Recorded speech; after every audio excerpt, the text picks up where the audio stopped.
All right, Monique. Yes, hello. Monique, where are you from? Where'd you grow up? I'm originally from Minnesota. I was born in St. Paul, but grew up in the suburbs of the Twin Cities, so about 30 minutes south of there. And tell me about your family. Well, I'm 100% Croatian, although my father will say Yugoslavian. They came here before the war, just before the war, so like in the 80s, late 80s. Mm-hmm. And I always hated that they decided to go to Minnesota because why? So cold. But I decided to get out as soon as possible. Not soon enough. I went to Chicago and for college. So I was there for 6 years as well. And then finally got out of that into the warmth. Yeah. Came to LA? Yep. It was really just for the weather. What was your childhood like? Childhood was quite interesting. I am not necessarily an only child. I grew up in a house of all women, which is quite fascinating. I wonder what people thought of that now growing up. I'm like, oh, that was maybe a bit of an odd situation, but it was my mother. Was your father around? He was not around, no. And he actually lived out here in California, which is why I fell in love with the state. I would come to visit, and how can you not fall in love? It's amazing.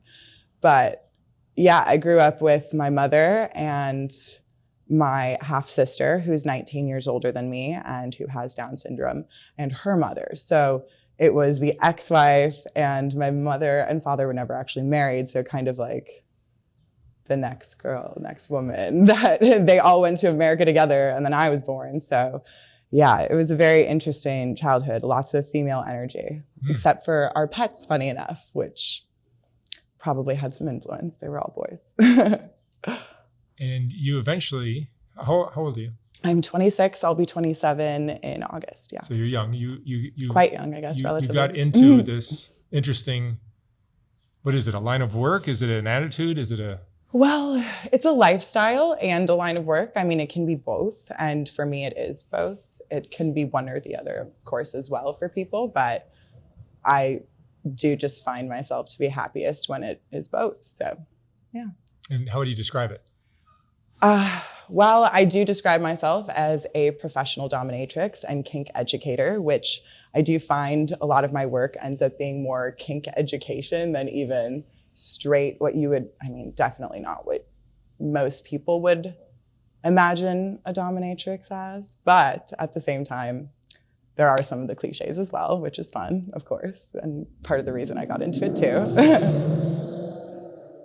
So tell me what a lot of women and probably men don't understand about male and female relationships. Well, male and female relationships, I mean, it can go either way, of course, and I'm personally very pansexual, like just extremely flexible. I don't really care what you have going on. If you are a beautiful person inside and out, I will make it work. We can make it work. It's not anything no one's seen before. So, right, but as far as those relationships go, it doesn't even necessarily have to be male or female. The dynamics of a more dominant person and a more submissive person applies to both. To everyone. It's not necessarily everyone, because I do find that a lot of people have a bit of both, in them as well. Like I myself, I don't consider myself a switch at all. I'm quite dominant, but I know that for example, when I'm with my partner, I'm often, unfortunately, I will never take this from a man ever, but like as a dom in my personal life, I've been known to top from the bottom, which is annoying as all hell. So, don't recommend, but it's a dominant problem. But that also does lead to struggles, of course, with relationships. I mean, sexually, it's one thing, but when that bleeds into everyday life, it can cause conflicts. But ultimately what I've learned is that people who tend to be more submissive really want to be guided and told what to do. And especially people who are dominant in their everyday lives maybe are tired of that and get a little bit exhausted. So when they come home, they want someone who they don't have to think around. They're telling them exactly what they want, exactly what they need to be doing. They can do it. It's really easy. Everyone's happy. They're happy, you know. And you're the girl to do that. Exactly, of course. So tell me what that gets into. What kind of behavior? Well, what do you mean behavior? I mean, what kind of activities? What kind of activities? Yeah. So it can be anything from, I'm quite tall, so I have a lot of requests for height humiliation, for example, men who are a lot shorter than me and want to just be intimidated by my incredible height and have me tower over them and just compare how long and elegant my limbs are in comparison to them. A term you used before we started this interview is sissification. Oh, sissification. Yes, there's definitely a lot of that. That's so much fun for me because I'm the girliest and most like non-traditional dressing dom that I really know. So sissies are some of my favorite clients just because I get to teach them all about makeup and hair, and we get to play dress up, which is really my favorite thing to do. I mean, I was telling you earlier, I've been doing that since I was literally like 6 years old because I'm actually a second-degree black belt in karate.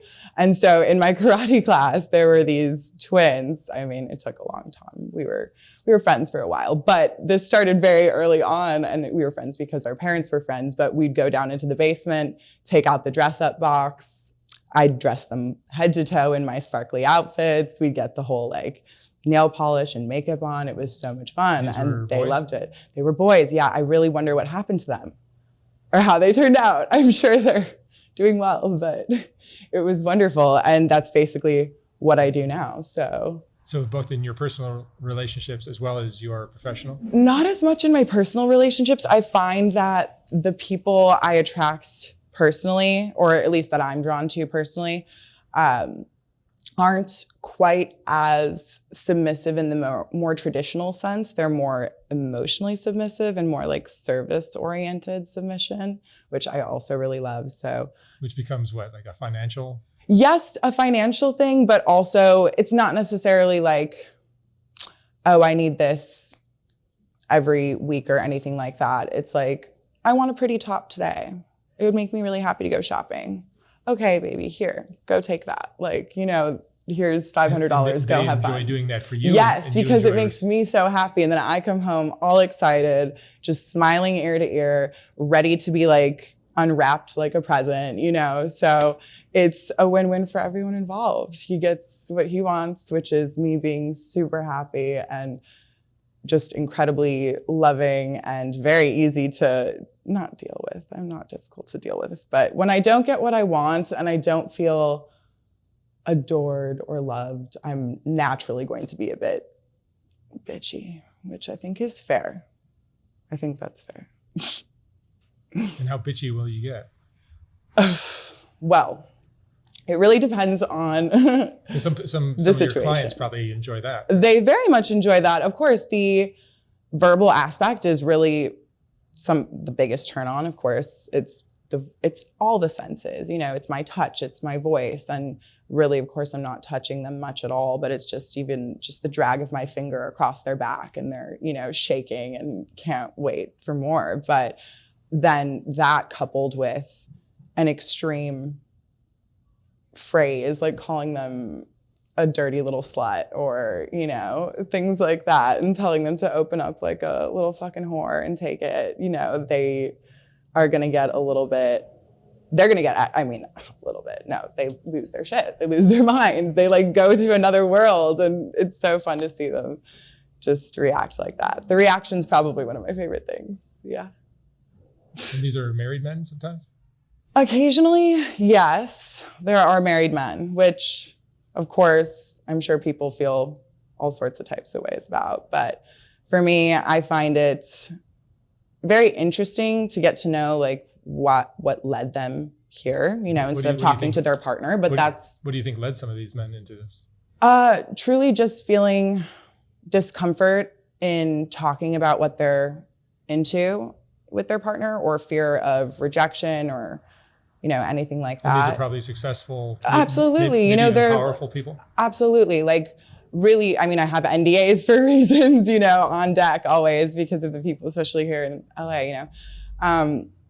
But yeah, I feel for them. And I do take it as an opportunity. That's the kink education as well. I have a million pamphlets and little things from whatever, little, the sex workers outreach project and things like that. People who just want to inform and help other people be able to openly talk about their sexual desires with their loved ones and the people they care about in order to find something that works for them. So I do actually really like because this has happened before, where a client will come to me and we'll go through the session and talk about, they're married and talk about what brought them here and their past BDSM experiences. And I will go ahead and coach them on how to talk to their partner about that and how to maybe incorporate what we did in a way that is safe and comfortable and, a nice slow transition that's not going to maybe shock someone right away or anything. But I've actually seen clients not come back but then text me and say it's going really, really well, I thank you, and then of course send money and whatever just for thanks. But I'm happy to lose a client that way because that's kind of the goal my goal at least is healing and sexual education and liberation to a point. There's certain things, of course, that this is probably more common than we assume. What This the amount of people who are into, oh my God, yeah, absolutely. I'm shocked at the sheer number of fetishes there are for all sorts of things. People are always shocked when I can literally just make hundreds and hundreds of dollars off of a video of me just smoking a cigarette and pretending the camera is an ashtray.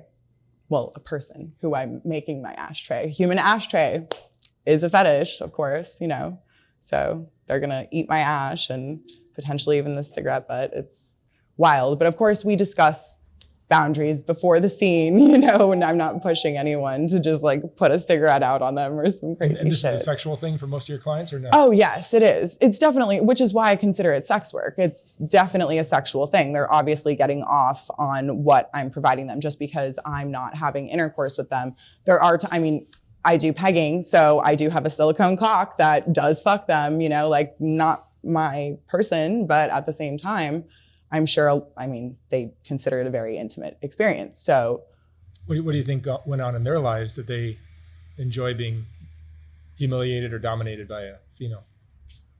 Usually, from my experience, it comes from either someone who has been humiliated by beautiful women in the past, so someone who's always been really not undesirable, but traditionally speaking, less attractive to women, or hasn't, I wouldn't go so far as to say incels because they're not like that. And I don't fuck with clients like that. Absolutely not. But they do have that kind of melancholy sexlessness about them that you can see.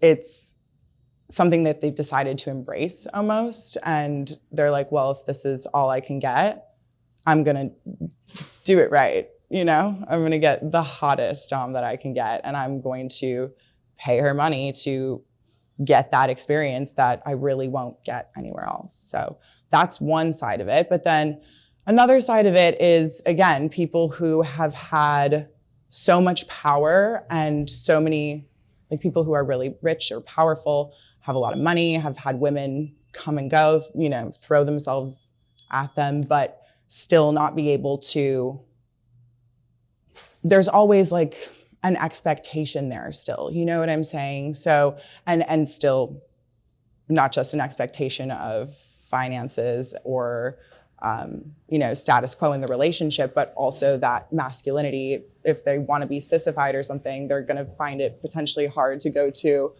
a woman who they perceive as very much not accustomed to that. Most women probably aren't accustomed to it. But I really don't know why I am so accustomed to that. What in your life happened that made you discover that men are into this, or that there are men that are into this? Well, I have been a very sexually explorative, adventurous. That's the word. Thank you.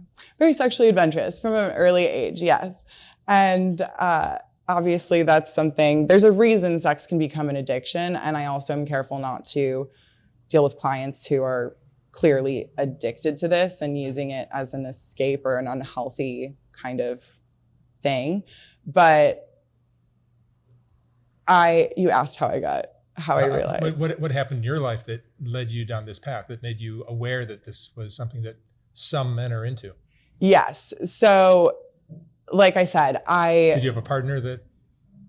So I entered in the BDSM scene, not in a dominant way necessarily. I also, I guess if you say entering the BDSM scene, again, I've been sissifying men since an early age, but it wasn't in that context. So it's not really the same thing, but it wasn't consensual. It kind of is. Well, yeah, I mean, it is. Exactly. I'm sure it is, absolutely, to a point, but we didn't know what we were doing. When you were young, when you were a teenager, in your 20s, early 20s, you were... Early 20s, I wasn't necessarily submissive, but because I actually weirdly didn't have any male attention in like middle school or high school at all. Because you're so tall? Probably. You're 6'2". Yeah, and in Minnesota, I just like stick out like a sore thumb in general. Just the way I am. I don't know. Something about it. I don't know. But yeah, as soon as I graduated high school, I started just kind of overcompensating for that and just being like, oh, you're into me? Okay, cool, let's do it. And that was like an ego boost for me. But at the same time, I was just doing whatever they were doing, frankly, learning.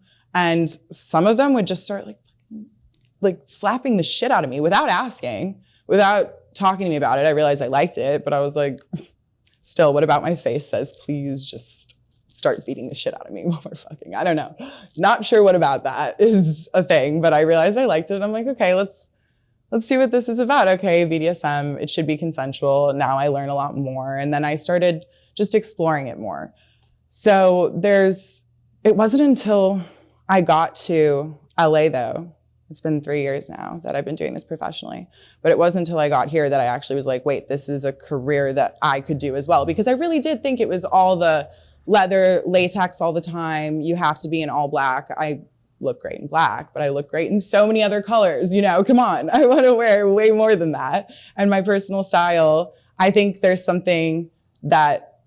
You're not wearing hip-high black boots? No, sometimes I do have like my black boots on, but I'll usually have like a vintage lace, something with that, to add my personal touch with it. I like to... But you also dress normally sometimes? Sometimes I do. Yeah, it really depends on the scene that we're doing. Of course, like foot fetish type things. Like if it's a soul licking situation, I can easily be like this and just lick my tennis shoes, that kind of thing. So it doesn't really matter what I'm wearing. But then a ball busting situation, I'm going to want my black boots with my spikes on them so I can make sure I'm doing it right,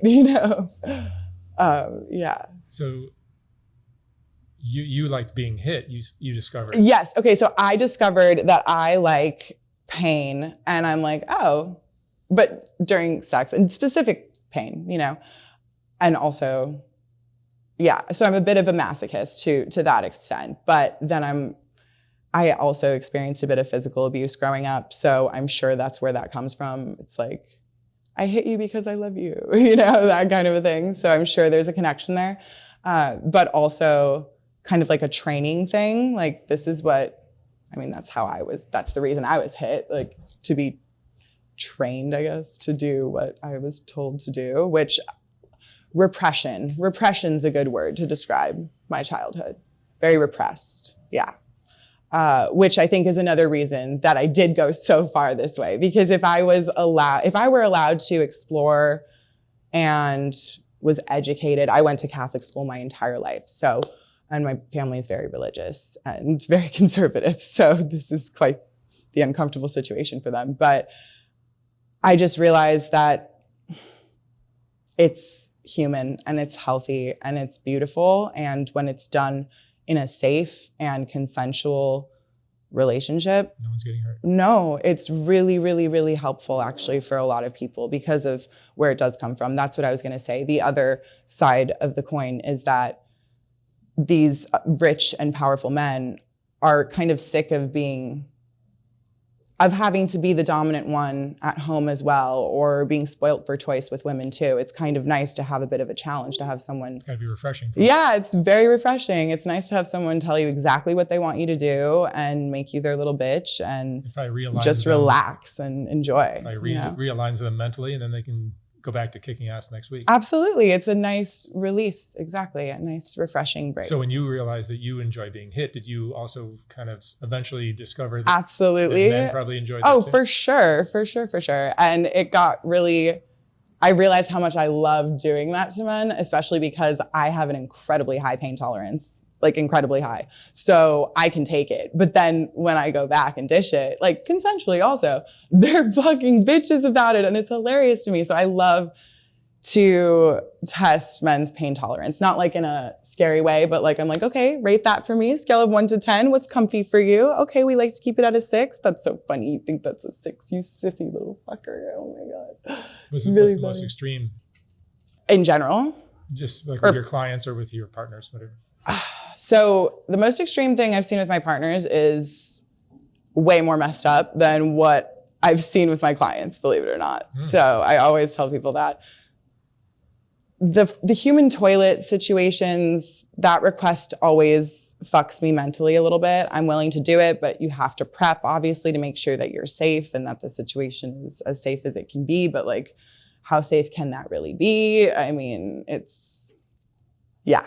So that's a little extreme, but most people are more shocked by the CBT stuff, which is cockball torture, not to be confused with cognitive behavioral therapy. As someone who goes to therapy a lot, I always am like, we're talking cockball torture here? This is really odd. But no. They love extreme ball busting. Like I've literally seen people who are like, please make sure I can't have kids. Like they'll tell people that they've been in a motorcycle accident after it. So it's very extreme. That's very extreme. So you'll be hitting their... yes, I'll just be with what? Kicking that. Well, with my boots, I've got the spikes for it. Sometimes it's a crushing situation as well, which is just like a stepping and grinding type of thing. And you enjoy giving this out? I mean, it's entertaining as all hell, I guess, but more so, it's just, I know they want that. They're going to go somewhere for it. They're asking for it. And fuck, I can do it well. So might as well, right? I'm not going to say no to that. But yeah, I don't like have the everyday desire to just like kick some random guy in the balls. No. And these guys probably become regulars and they come back. They do. Absolutely. Yeah. It's hard. Well, as regular as you can be. They need some recovery time with that kind of thing, which understandable, really understandable. I'm super comfy with that. But the most fucked up thing personally that happened to me, I consider to be fucked up. Yes, because of, I've never even gotten this request in my work, which that's why I'm like, whoa. But more so because this was someone I was dating, like casually. We weren't anything super serious, but it was like 3 months of seeing each other pretty regularly. And he knew what I did for work, so maybe that set a little bit of a precedent. However, one night we came home and we were both pretty drunk and we'd eaten a ton. So we were really full, but we start hooking up and he starts putting his fingers in my mouth and whatever, but he keeps going like farther and farther. At first I thought he was just kind of being funny about it because like, don't have much of a gag reflex thanks to the bulimia for years and years and years. But I thought he was just being like kind of funny about it, but he wasn't. He just kept going. At a certain point, like he's got his whole hand like in my fucking mouth and I'm like shaking my head, trying to say no, I can't actually speak. But I'm telling him that like it's gonna happen and it does happen. So like I throw up a bit, but I'm not a rookie. I can hold it in my mouth and swallow it down, right? And he slaps me immediately and he goes, no, that's mine. And I'm so confused because I mean, I think I get what he means, but I just like can't imagine that that's what he means. But I was like, no. I definitely said no, like verbally said no, like trying to have a conversation, but couldn't finish my son's hands in the mouth again, like all the way down again. And this time immediately a lot more came up and he grabs my face and kisses me and sucks it all from my mouth and swallows it. And I'm in utter fucking shock because what? Yeah, I don't know. I really don't. I don't know. It's a crazy one. That is a really crazy one. It happened 4 more times. In between, I'm saying no. And like literally, no, stop. What are you doing? No. Whoa. He's not stopping. And like, I'm sure it's probably because I have a bit of a CNC kink. We had talked about that before. That's consensual, non-consensual. That's because I have been raped and more minorly sexually assaulted like way too many times to count, unfortunately. So when you were young? When I was younger, yes. A lot younger. How old were you? How old was I? The first time was 17. So not that young, but it stopped finally at like, well, unfortunately the last one was in 2019. In San Diego, I got date raped, which sucked. I was like, I know what a roofie date rape is like, but this was my first time with GHB. Ladies, GHB is a thing. And I don't even know how to describe that feeling, but it wasn't until 6 months later that it was COVID and I was just like vibing with a friend and he was like, you want to do some GHB? I'm like, never done it. I'll try. And then I took it and I'm like, oh fuck, I've totally done it. So I'm not just a drunk slut after 1 martini. That's why I don't remember a single fucking thing. That makes sense. How many other girls did he do that to?